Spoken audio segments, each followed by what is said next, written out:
మొన్న దీపావళికి నేను 2 రకాల పిండి వంటలు చేశాను. ఒకటేమో మురుకులు, ఇంకొకటేమో నమ్కిన్స్. చాలా ఈజీ ప్రాసెస్, చాలా టేస్టీగా వచ్చాయి. పిండి ఎలా పట్టించాలనేది నేను తర్వాత చెప్తాను.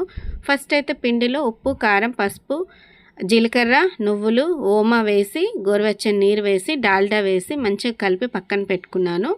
ఇప్పుడు ఒక ప్లేట్లో ఒత్తి వేసాను. అలా వేయడం వల్ల నాకు కొంచెం ఈజీ అనిపిస్తుంది.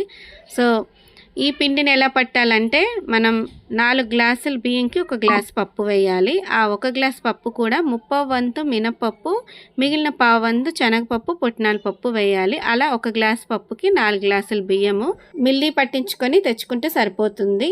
సో ఎప్పుడు ఆయిలే వేస్తాను పిండిలో, కానీ ఈసారి ఎందుకో డాల్డా వేసి ట్రై చేశాను. చాలా బాగుంది. ఇప్పటికీ కూడా ఆ క్రిస్పీనెస్ ఉంది మురుకుల్లో, అదే టేస్ట్నెస్ ఉంది. ఇప్పటికి కూడా అసలు టేస్ట్ తగ్గలేదు. 10 రోజులు అవుతున్నా కూడా నాకు కూడా బాగా నచ్చింది ఈసారి మురుకులు. సో అప్పుడప్పుడు ఇలా చేసుకొని పెట్టుకుంటే ఈవినింగ్ టైము స్నాక్స్కి అయితే చాలా బాగుంటుంది. నెక్స్ట్ ప్రాసెస్ వచ్చేసి నమ్కిన్స్. ఇది నేను మైదా పిండితో చేస్తాను.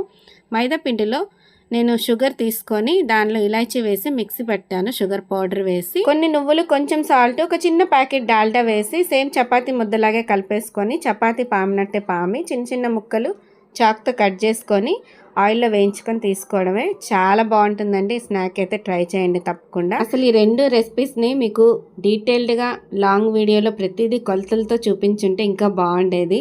బట్ సారీ అండి, కొంచెం పండగ హడావిడిలో కుదరలేదు. అందుకే షార్ట్లోనే మీకు రెసిపీ డీటెయిల్స్ పెట్టేశాను. సో తప్పకుండా ట్రై చేయండి.